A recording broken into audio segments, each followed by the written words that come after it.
Good evening from Bangkok, Thailand, and good afternoon and good morning to all participants from different parts of the world today. My name is Chontit Chunura, and I am the Director of the Office for the Bangkok Rules and Treatment of Offender at the Thailand Institute of Justice, or TIJ.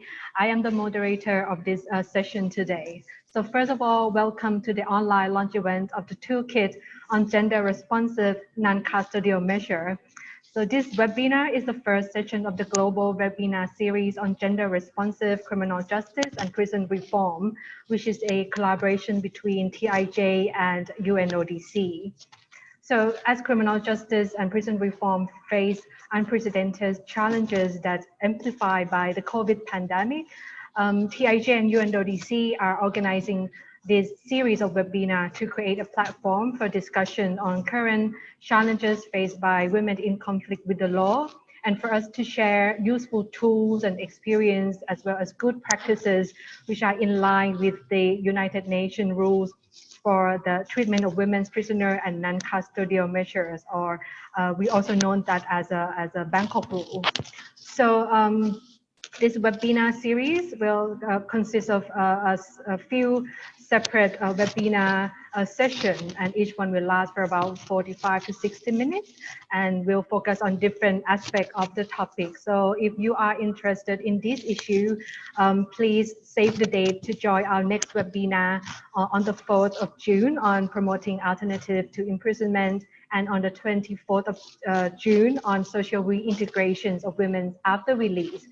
And throughout this webinar, we will be using a hashtag Bangkok Rules in Practice on TIJ and UNODC Twitter to share current practices and to share some information. So we would encourage you to do the same, to share with us the practices in your own country and your experience in trying to implement the non-custodial measure for women's offender around the world.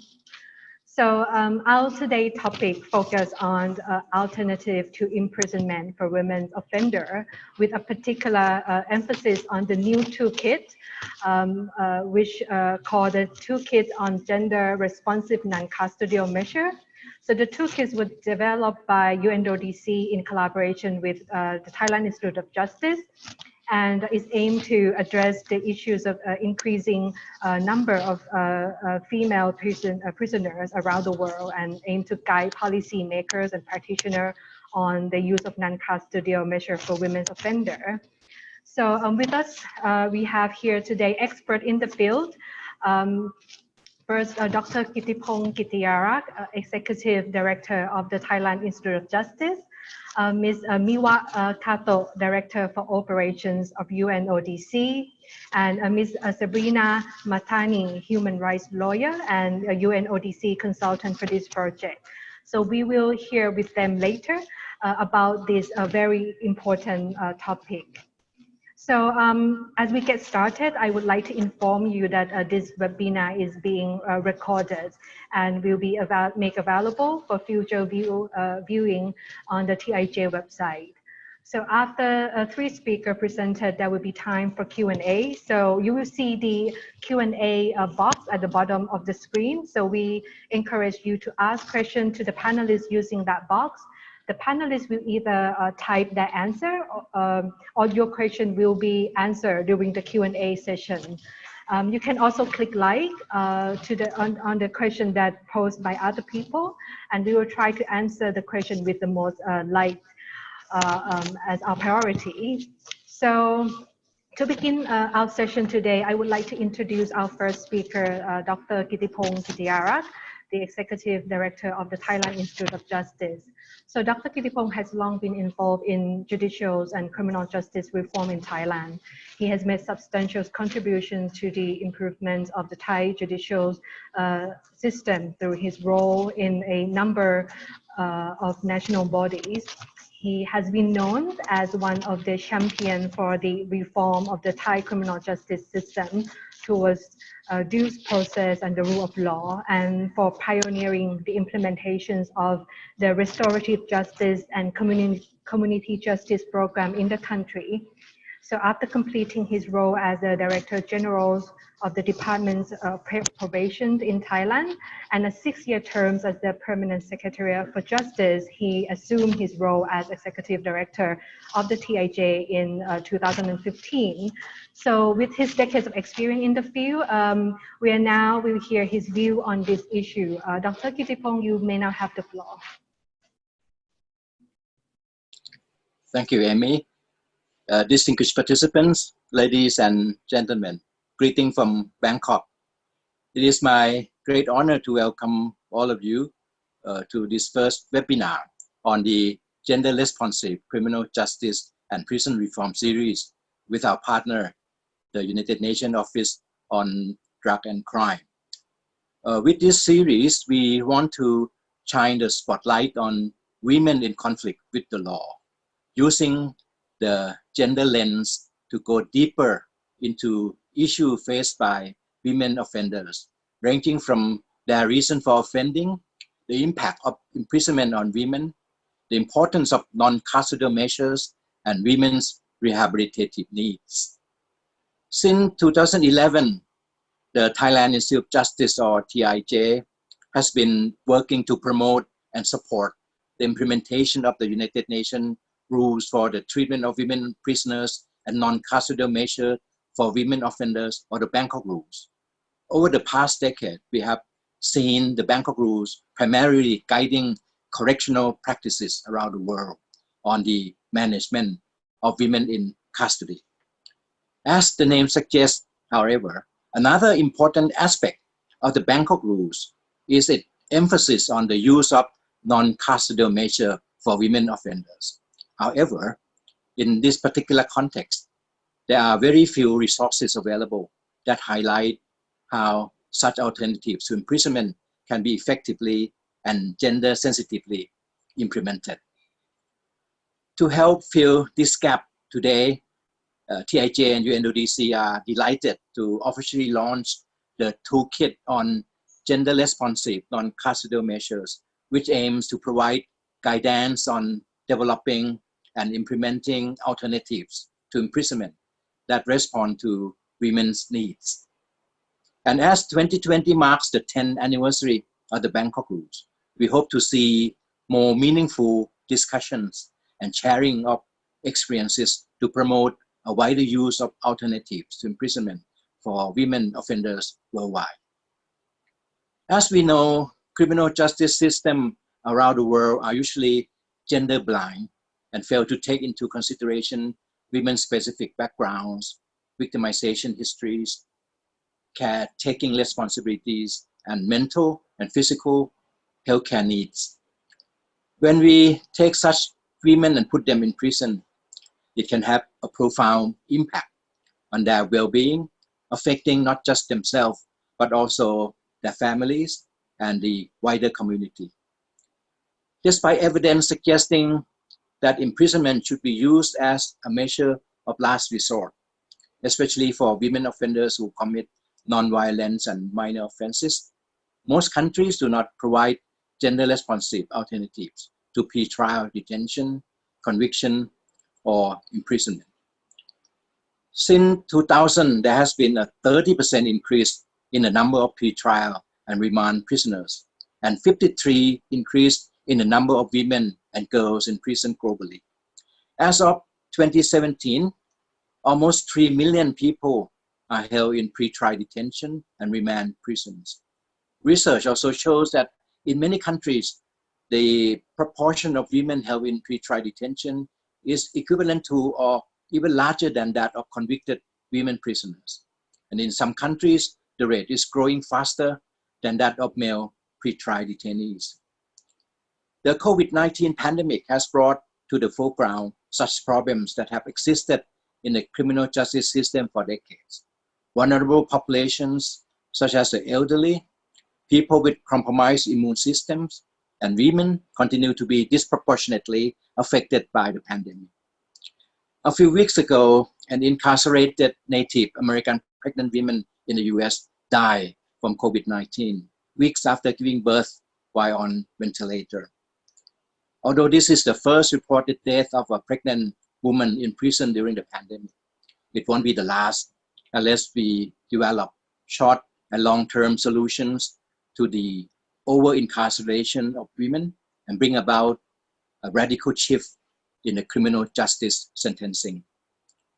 The COVID-19 crisis has undoubtedly posed a great threat to the criminal justice system.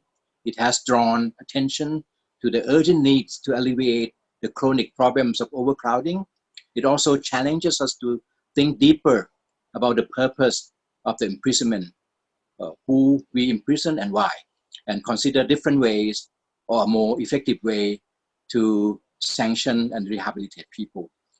This toolkit hopes to mainstream the idea of creating gender-responsive criminal justice systems by highlighting ways to be more sensitive to women's needs at every stage in the criminal justice system. I am certain that this is one of the most important aspects when it comes to criminal justice reform. Lastly, I would like to thank all the participants for taking the time to attend this webinar, and my fellow panelists for providing valuable insight into this issue. I hope that this toolkit helps guide the diverse stakeholders in the criminal justice system on ways to be more gender responsive. Thank you. Well, thank you very much, Dr. Kittipong. I think I have to agree with you that the Bangkok Rules adopted in 2010 has been one of the remarkable achievements in correctional science, and is mainstream the issues of gender and addressing the specific needs of women in the criminal justice and in prison system. And I think up next we'll from UNODC as the guardian of the Bangkok Rules, and as well as other UN international standards and norms. We will hear from representative of the UNODC, Ms. Miwa Kato. Briefly, I would like to introduce Ms. Miwa. Ms. Miwa Kato is the Director for Operations of the UNODC. She's oversee field-based technical assistant across the globe. Miwa previously served as UN Women Regional Director for Asia Pacific, overseeing women's empowerment support in 42 countries. She's also was a UN Women's Country Director for Egypt, following 12 years of work with UNODC in various capacities, from post-conflict peace building to criminal justice reform. So, Ms. Miwa, you may now have the floor. Thank you very much, Chontil, and thank you very much for having us as UNODC to be joining you today. It's really a great honor to be welcoming all the participants. There's so many people linked in through this webinar. But just to start by saying, as Dr. Kittipong said, the 10-year that has passed since the historic adoption of the Bangkok Rules, I was thinking back on, because I was with UNODC at the time when this historic standard and norm was adopted, under the very strong guidance of then Ambassador and of course Her Royal Highness Princess Pachara Kitty Yapha, being here in Vienna. And I still remember the sense of excitement we had to be bringing in two very important aspects into our discussion globally when we look at the criminal justice challenges. One is how do we bring in the gender dimension, the specific needs of women into the criminal justice system, but also to look at more emphasis that is needed on non-custodial measures. And when you look back in the past 10 years that have passed since then, unfortunately, the significance of these 2 points is not losing any significance from the day that we have been happy to see the adoption of this rule. To the contrary, as Dr. Kittipong has said, a lot of the way the world have developed since then over the past decade shows an increasing need to focus and shed more light on these two very important aspects of how do we radically transform criminal justice response in a way that serves the spirit of criminal justice system as a part of creating a society that we all want to see. So it's really a great honor to be here today as we look at this particular aspect tied to the launching of the Toolkit on gender-responsive non-custodial measures. And as it has been said by Chontit at the beginning, it's only a beginning of the series of webinars that is being jointly organized by TIJ and UNODC. And I think the very important focus is on what's captured in the hashtag, which is Bangkok rules in practice. So we have this wonderful principle. We have these toolkits. We have these opportunities for exchange, as we also see here in action today. How do we put more of this into practice and then to change the way we look at these issues? So we very much see from UNODC a great significance in what we're discussing here today. Just to recall on some of the key reasons why the Bangkok rules was adopted 10 years ago and why they remain to be very significant. It is very much to supplement the largely gender-blind provisions of existing standards on non-custodial measures and the treatment of prisoners, with detailed rules addressing the specific situation and needs of women offenders and prisoners, including pregnant women and women with dependent children. And so that we can mitigate gender-based discrimination that continues to affect women disproportionately while in custody. And it is also to address the increase of female imprisonment, which since year 2000 is increasing globally at a higher rate. So the rate of growth of female prisoners are growing at 50% compared to the general prison population increasing at 20%. So the overall number is still relatively low, one could say, at 700,000 worldwide, but still the rate of increase with this population among prisoners is a source of grave concern. And in fact, it has been one of the topics we're looking at, starting to look at across the UN system under the lead of the Secretary General as we look at how do we deal with prisons. So we need to look at how we address this specific vulnerability of women to poverty, gender-based discrimination and violence. And Bangkok rules is very much shedding a light on looking at this one very important aspect.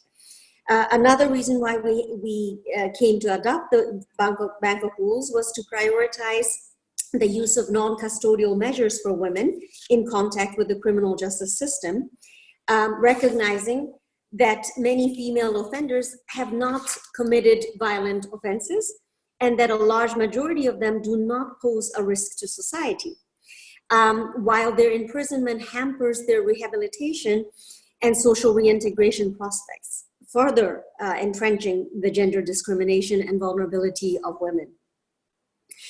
And of course, all these things that were true before this year have become even more accentuated and highlighted in the current crisis that we face around the world related to the COVID-19 pandemic.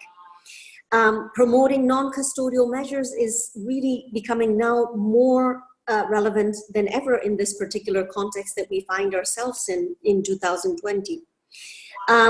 Because in overcrowded prisons, overcrowded prisons have become hotspots of contamination for prisoners, prison staff, and the wider communities that are in contact with this population. So UNODC is advocating very vigorously within the UN system for a prioritized release of selected category of prisoners, including pregnant women and women with dependent children, to protect themselves from this elevated risk. With the increase of the incidence of gender-based violence, though, which is happening everywhere due to the lockdown situation, it is very important that while we try to advocate for early releases and non-custodial measures being applied for women, it's equally important that the states responsible must avoid releasing those prisoners who place women and girls at risk of violence, and ensure that victims and survivors are informed and protected in case their abuser is released from custody. So there are a lot of very specific things happening right now as we face the COVID crisis that we can do to apply the principles and detailed provisions of the Bangkok rules. And we from UNODC is trying to advocate for this point. And I'm sure a lot of the participants linked in today from government authorities, from civil society, individuals concerned about this issue, from the academia, from the media, we all have a way to advocate for these points, and I hope this message comes out clearly together through our engagement today. 10 years after the adoption of the Bangkok rules, it is really more relevant than ever. And while gender responsive prison reform is important, we also have to recognize, and I think we need to spend time thinking together to also emphasize that it is important to keep women out of the prison system in the first place is also a very big priority that we should be looking at together. Many of the women who are in prison or detention setting, first of all, there's a huge population that is in pre-trial state for an extended period of time. Is this necessary? Is this legitimate? Even those who have gone through trial and are in custody after trial, many of the crimes very often are, as I said, not violent, and also very often we also need to look at the legal provision that put people, men and women, behind bars for things that may be better treated without incarceration. So this is the wider discussion we really should be looking at, and we want to, there's no way to overemphasize this important point. And as we do that, I think the gender-specific options and considerations and the specified in the Bangkok rules that suggests the concrete way forward in diversionary measures and pre-trial and sentencing alternatives are a very good provision that we should be looking closely to. And UNODC, of course, is busy promoting the Bangkok rules also in, like I said, within UN and policy forums for its use, but we're also trying very hard to have them applied to specific country and even community contexts where we have the ability to engage with national counterparts. And my colleague, for instance, Sven Pfeiffer, who's connected here, and many other colleagues working on behalf of UNODC, both from headquarters and across our field offices across the globe, are very much engaged and hope to engage further with you, with anybody who's linking to this webinar, to look at what concrete things we can do to bring things into practical application. And just to emphasize again that this new toolkit that we are launching here today, the Gender Responsive Non-Custodial Measures Toolkit, which is developed in collaboration with the TIJ, is part of these increased efforts to bring more attention to the topic at the policy level, and also to have technical assistance and mobilization of national and community actions that will lead to specific changes on the ground. And we hope, as this toolkit provides practical guidance on applying non-custodial measures for women in conflict with the law, and also suggests many concrete avenues for gender-sensitive application of criminal laws, policies, and procedures, that this will bring us a big step forward in changing the realities affecting women and their dependent children and families in relation to this topic. UNODC is very committed to continue looking at this issue, and I would very much echo what Dr. Kittipong was saying. We really need to look in the current climate that we find ourselves in the world, to look at addressing more fundamentally and more radically the way to address the overuse of incarceration as a way to address crime, and also to look at crime, the definition of crime that need to rely on incarceration, and also to look, of course, at the root causes of people who end up coming into contact with the law. I think the challenging context that many of us find ourselves in the current crisis year is definitely providing a lot of necessity as well as opening for us to look at these fundamental questions. And so on behalf of UNODC, I would like once again to thank the TIJ for the opportunity to collaborate with you to highlight this very important topic, and to welcome all the participants, and that we look forward to hearing the exchanges today through this seminar, as well as in our various daily contexts, to bring greater attention and results to this area. Thank you very, very much. Thank you very much, Ms. Miwa. And as you have highlighted that, the negotiations of the Bangkok Rule, which took place almost 10 years, over 10 years ago, actually has been one of the remarkable one. And I still remember at that time as a junior staff, the spirit of the international community who tried to push forward for these gender-sensitive issues to be highlighted in the international standards and norms. And I think personally, as a researcher, issue that you mentioned in terms of impact of the imprisonment which has on women, whether that be economic impact, social impact, or stigmatization, discrimination, has been really disproportionately impact women who come in conflict with the law.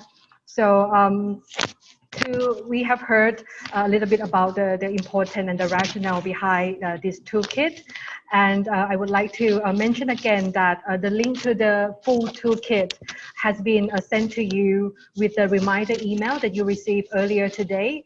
And we will be also sending it in an email after this webinar as well. And you can also download it from the TIJ Thailand.org or UNODC website. And for our last speaker, we have Ms. Sabrina Matani, who is a human rights lawyer with over 15 years of experience working in prison reform and women's rights and access to justice. Sabrina is also UNODC consultant and the author of this toolkit. And previously, she was a co-founder of the Advocate organization which work with women in the criminal justice system in Sierra Leone. And today we will hear from her the purpose and the content was comprised in this very important toolkit. Sabrina, you now have the floor. Thank you so much, Chontit. And it's been a real privilege to work on this important toolkit with UNODC and TIJ, and my thanks to them. This toolkit is designed to be used with other UNODC materials, in particular the online series and e-learning series on alternatives to imprisonment for women. I do have a PowerPoint which I think will be coming up, which will have some links to that e-learning series. Thank you so much, TIJ. This toolkit was developed following months of research and interviews with experts across the globe. And it also was validated at an expert meeting in Bangkok with over 30 experts. So my thanks to all of you who've contributed and who've made this a very rich resource. If we could please move on to the next slide. Thank you. Yeah, so these are the links for some of the other UNODC resources that you may want to access as well. Next slide, please. So I'm briefly going to go over the toolkit in order to whet your appetites and hope that you will then look at it in more detail, as it's a very detailed resource. The toolkit is in 3 parts, and the first part looks at identifying the needs of women in contact with the law, which some of the speakers have already addressed. It looks at the driving factors behind the global increase in women's imprisonment, such as the punitive responses to women involved in minor drug offences. For example, in some countries, such as Brazil or Costa Rica, 60% of women are incarcerated for a drug offence. Other factors include poverty, criminalization of sexuality and reproduction, gender-based violence, and mental health. And specific groups of women, such as Indigenous and minority women, face additional and intersecting forms of discrimination within the criminal justice system. For example, in some countries, women from ethnic and racial minorities represent over 50% of the prison population. The toolkit highlights the negative impacts of imprisonment on women in terms of safety, the impact on their dependents, and the deterioration of their mental health. For example, research has shown there's a higher risk of women committing suicide in prison than men. And non-custodial measures can reduce the social and economic cost of imprisonment and help to reduce the prison population and rates of recidivism. The community is better served by community-based interventions, which address the underlying causes of women coming into contact with the law. And it's important that non-custodial measures are gender sensitive, which is at the heart of this toolkit. Many non-custodial measures and sanctions overlook the typical backgrounds of women in contact with the law, and they can be implemented in a way which can cause further harm to women or impose a different harm or control by the state. If we can please move on to the next slide. Thank you. So the second part of the toolkit looks at ensuring gender equality in the use and application of non-custodial measures. It starts with an overview of international and regional standards and recommends that policymakers implement these into domestic law and practice. And as we've heard, this year is a monumental year because it's not only the 10-year anniversary of the Bangkok rules, but also the 30-year anniversary of the Tokyo rules. And international standards state that non-custodial measures should be considered at every stage of the criminal justice process. And so the toolkit looks at each stage and provides guidance. For example, at the pre-charge and pre-trial stage, there's a variety of options that can be considered as an alternative to incarceration, such as case dismissal or diversion. And these especially should be considered for minor charges where a woman does not pose a serious threat. For example, in Costa Rica, there's a very interesting diversion program offering women individualized programs such as counseling, drug treatment, and job training, and this helps to divert them from prison. And the underlying principle is that pretrial detention should be used as a means of last resort. And gender-specific criteria should be considered when making decisions on alternatives to pretrial detention. For example, bail conditions should take into account a woman's caregiving obligations. Or if house arrest is imposed, safety checks should be done to make sure a woman is not subject to further abuse at home. Next slide, please. Thank you. At the trial and sentencing stage, gender-specific mitigating factors should be considered during sentencing and mandatory sentences eliminated. These factors might include caring responsibilities a woman will have, a history of victimization or mental health care needs.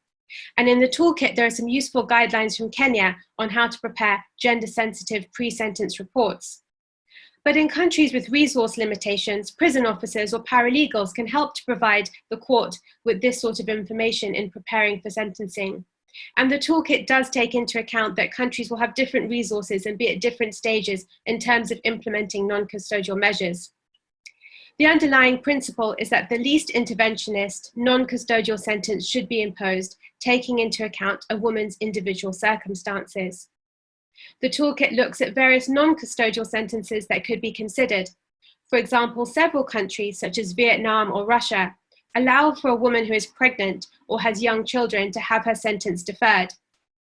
In Kenya, a gender-sensitive community service pilot program was run by PRI and TIJ, and this provided specific training for probation officers on the Bangkok rules. It led to an increase in probation officers recommending non-custodial sentences. And the community service placements were more gender responsive.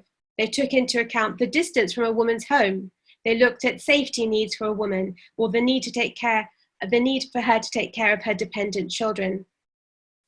The toolkit also looks at some harmful non-custodial sentences and how to mitigate that. For example, many women cannot pay fines due to poverty and marginalization, particularly women from ethnic minority backgrounds. For example, in Western Australia, until recently, 1 in 3 women who entered prison was arrested for payment of for an unpaid fine. In 2014, an Aboriginal woman died in custody and she had been arrested for non-payment of a fine, but had been in a violent relationship, and this law was recently repealed. At the post-sentencing stage, any form of release from an institution to a non-custodial program should be considered at the earliest stage possible. And there will be another webinar run by TIJ and UNODC on the 24th of June, which will look in more detail at social reintegration for women. The toolkit also provides guidance around implementation of non-custodial sentences. It is important to make sure that non-custodial sentences do not widen the net of criminal justice control over women through administrative sanctions, and the least interventionist measures should be taken. For example, the toolkit looks at electronic monitoring and how that can be harmful for women. Next slide, please. The last part of the toolkit looks at special categories of women and where particular considerations may be needed. International standards urge states to provide that courts can take into account, during the prosecution and sentencing, claims of self-defense by women who are survivors of violence. And there is a need to reform legislation and/or sentencing guidelines to ensure that histories of abuse are considered in relevant cases. And the toolkit lists some positive examples from Australia and England of this legislative reform. Many foreign national women are actually survivors of trafficking, and law enforcement officers should avoid prosecuting them for offences committed as a consequence of their exploitation by traffickers. And it's important to ensure that foreign national women are not discriminated against and that they have access to justice services and access to non-custodial measures. There has been a marked increase in women imprisoned for drug offences, particularly in Latin America and Southeast Asia. And women often commit drug offences due to drug dependency or situations of manipulation or poverty. But there have been several recent reforms, namely in Latin America, to address the over-incarceration of women for drug offences, which have included preferring non-custodial sentences, offering sentence reductions for low-level drug offences, and amnesties. The next slide, please. The toolkit lists various promising practices. For example, in Australia, Sisters Inside is an organisation run by a formerly incarcerated woman, and they train formerly incarcerated women to provide services to women in prison, such as helping them to access bail or housing. Israel is an example of an effective woman-only drug treatment program, which is much more gender responsive and takes into account the particular needs a woman might face. In England and the US, there are examples of effective community sentence programs where a woman can be based in the community with her family and access services such as mental health treatment or empowerment programs, which can address the root causes that lead women to come into contact with the law. And initial research has shown that they reduce recidivism. Next slide, please. This toolkit is designed primarily to be a resource, but it's also designed to help promote policy reform. And throughout the toolkit are various self-assessment exercises, which can be undertaken by policymakers or criminal justice practitioners. These self-assessment exercises invite participants to look at their country and perhaps where some legal reform may be needed or structural reform in order to enable the use of non-custodial measures, but also what could be done immediately. And I'm sure that UNODC and TIJ would be really welcome to receive any feedback you may have and any support in terms of some of this policy reform. Next slide, please. But overall, the toolkit is also designed to support training, particularly with criminal justice practitioners such as probation officers or prosecutors. And throughout the toolkit are various training exercises designed to coincide with the various modules. This is one example, and it's taken from an actual case in South Africa, where in 2007, the Constitutional Court in South Africa decided to suspend the sentence of a woman, taking into account her obligations as a sole carer for her 3 children. So it's really my hope that this toolkit would be an important resource for many of you who are participating today, and will certainly contribute to the decarceration of women, which is especially important during this pandemic. And I look forward to answering any questions you may have during the session, and thank you all once again. Thank you very much, Sabrina, for very informative presentation. I think you have mentioned a lot of important points and a lot of example that's presented in this toolkit was collected from different country in different region, and I think that is something that we can look on as inspiration and even a reference. And I think these issues are really important, and that we should continue to share these good practices. And again, I would like to encourage you to do that. We can use these Bangkok Rules in Practice hashtag to share any experience that you may have. And again, thank you so much for all the input from the expert who joined in that expert group meeting in Bangkok, and for those who have sent their input and to be included in this toolkit from around the world. I think one point that Sabrina has highlighted to us is the different stages that non-custodial measure and sanction can be applied. Right now, with the COVID-19 pandemic, a lot of discussion has been focused on early release, which is in the post-sentencing stage. But I think for the long-term solution, it is important for us to look at the pre-trial stage and also a sentencing stage of appropriate non-custodial measure and sanction, which can be used and appropriate for women offender. We have about 10-15 minutes for the Q&A time. So I would like to read out some of the questions in the Q&A box for any panelists who, if you feel free to answer any of these questions. So the first question that we have is that very little is known about the non-custodial sentencing in the Southeast Asia, including good practices and challenges. So is there any existing initiative to understand this landscape better? So any panelists would like to address this question? Dr. Kittipong, yes, please. Yes, I think this observation is true. And I think it's not only in Southeast Asia that little is known about the non-custodial measures compared to the correction custodial measure. Probably this is because there's a very stage of development of the non-custodial from a very good program in some countries, or just the beginning in some other countries. But I think in Southeast Asia, the same similarity that we see, except for Singapore, is that there's an increasing of the number of prisoners. There's overcrowding problem, and I think we saw the need to together to have more non-custodial measure. So I think even though not much is known, but I think there's still a lot of room to promote the better understanding of the non-custodial measures, trying to let the public know about this alternative and to have trust in them, because I think the lack of trust of this non-custodial measure is there within the public. Because when you punish someone, you saw them being imprisoned, you know that they are in prison, and most of the public felt that they are safe. But for non-custodial measure, probably some strategic communication have to be used. For Southeast Asia, TIJ try to focus on research on the pathway, like the pathway of women who come to prison, and we have research on this topic in many countries, including Thailand, Cambodia, Indonesia.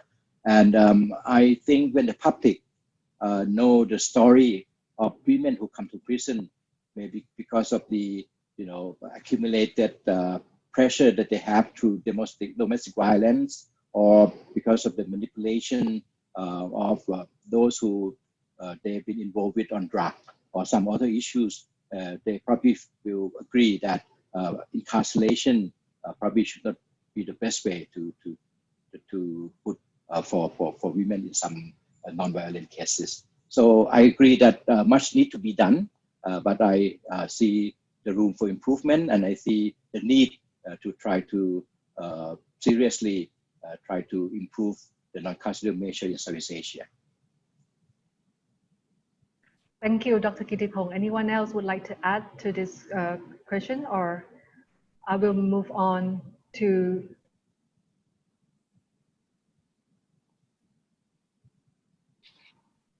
Sabrina. Sorry, I did not see you. Thank you so much, Dr. Kittipong. Just to add to what you said, I agree. I think that we are certainly lacking examples, particularly of where the measures are gender responsive. Often the information we might get will be just for men, for example. But there are some examples in the toolkit, particularly of civil society organizations such as in the Philippines or Indonesia, which particularly focus on women and can help them to access some of the non-custodial measures available. For example, helping them to be diverted to a diversion program or accessing bail. And studies have shown that, you know, if you have early access to legal aid, this is going to help you to access non-custodial measures as well. So I think those civil society measures are very promising. And of course, I think we would be very keen to hear from you if you are implementing something, even if it's a pilot program, but it's successful, and, you know, we'd love to hear from it. Thank you. Thank you, Sabrina.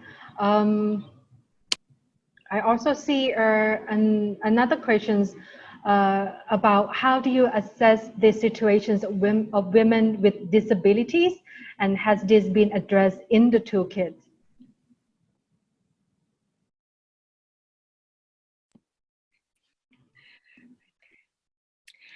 Thank you. Unfortunately, we didn't focus substantively on women with disabilities. The toolkit was already around 80 pages, so we couldn't focus a great deal on extra topics. But there are some very useful resources from TIJ and other partners on women with disabilities, and absolutely this is a very important category of women.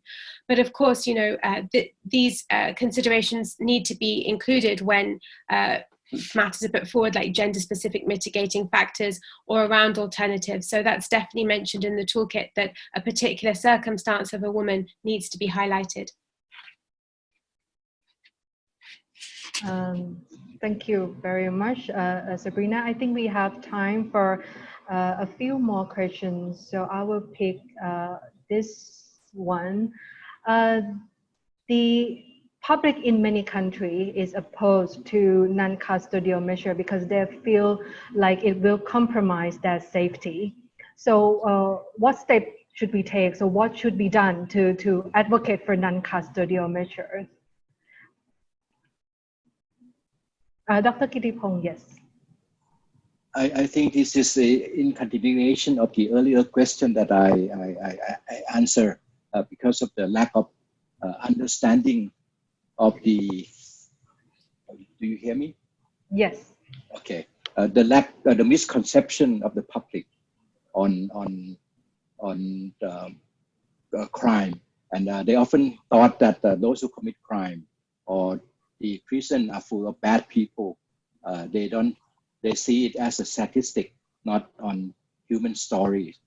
So I think if we try to focus on human story, who is behind bars, who is those women behind bars, and have a strategic communication with the public, and also try to convince them that the alternative is also trustful, is also safe for the society. So I think we need to not only try to promote the use of non-custodial measures to the public more, not only to the public, but also in Thailand for the criminal justice officials themselves, to the judges, to improve the role of the probation officer, to improve of the monitoring system, where we can show on the responsible authority that even though they are not in prison, but we have some monitoring system that we can control their behavior and make sure that the public are safe. So I think we need to make the balance between the safety of the public and the use of non-custodial, and try to have strategic communication based on human story and make on building trust to try to promote this non-custodial measure.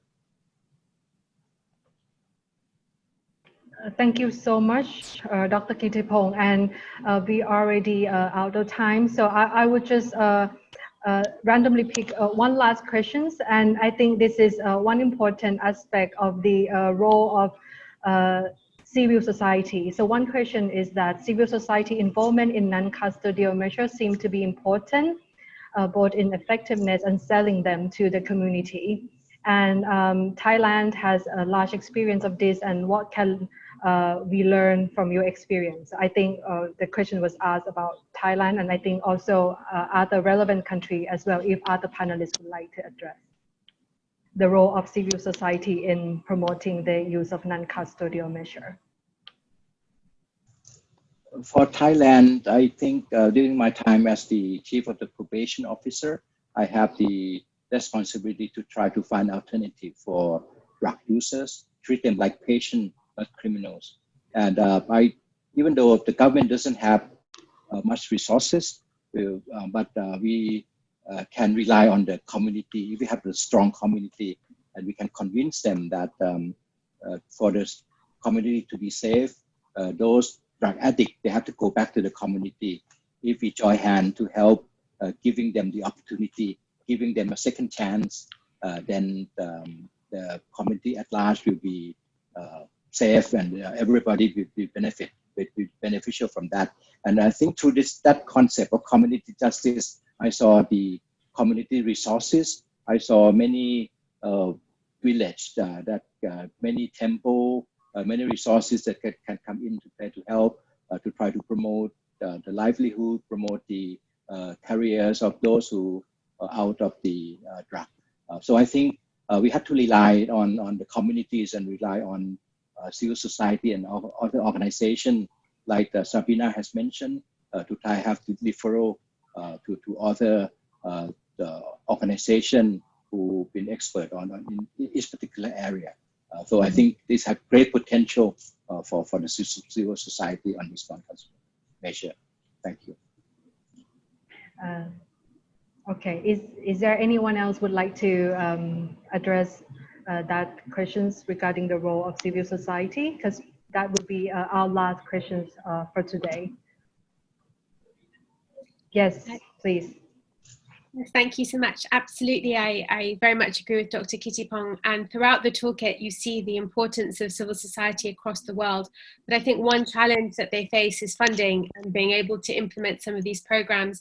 And we look and see how expensive imprisonment is. So I think there's certainly a question to be asked about, is it more effective to kind of resource some of these civil society initiatives rather than put so much money into imprisonment? And just from my own work in Sierra Leone, we found that, Sierra Leone has many resource constraints, but the civil society work of being able to monitor police stations and prisons, the police now over 15 years of our work have a lot more confidence in us. And so often we've seen many women arrested for owing money, and the police will now refer those women to us and help us to mediate these issues rather than have those women detained. So I think civil society is definitely a very promising practice, and I hope that member states will also look at how to resource them better. Thank you very much, all the panelists who share their insightful experience and their view with us today. So I think today we have learned about several aspects, of the use of non-custodial measure for women's offender. But as I mentioned at the beginning, this is only the beginning. So this is just the starting point for us to continue discuss about this issue, and we really apologize for not being able to answer every question that was posed today, because we want to cap our time to within 60 minutes, because we know you are watching from the different time zone. And for the questions that have not been answered, we encourage you to continue this conversation on Twitter using the hashtag Bangkok Rules in Practice. Continue to share your practices, and for us to learn from you and for you to learn from us as well.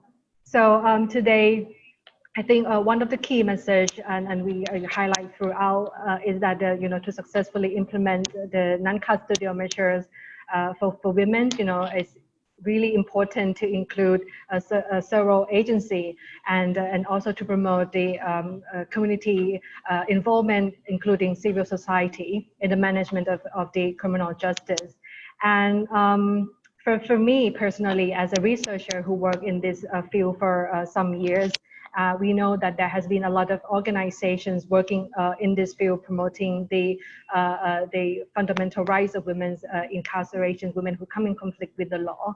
And we should all agree that the use of non-custodial measure is not only an alternative for imprisonment, but is a far better option for the treatment of non-violence offenders. So it gives us opportunity and give offender opportunity to continue to be part of society and to fulfill their responsibility as a family member and community member.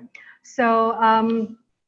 I would like to thank you everyone for joining us throughout this 60 minutes today, and to inform you that our next webinar, we will go into a deeper and more practical aspect of the non-custodial measure.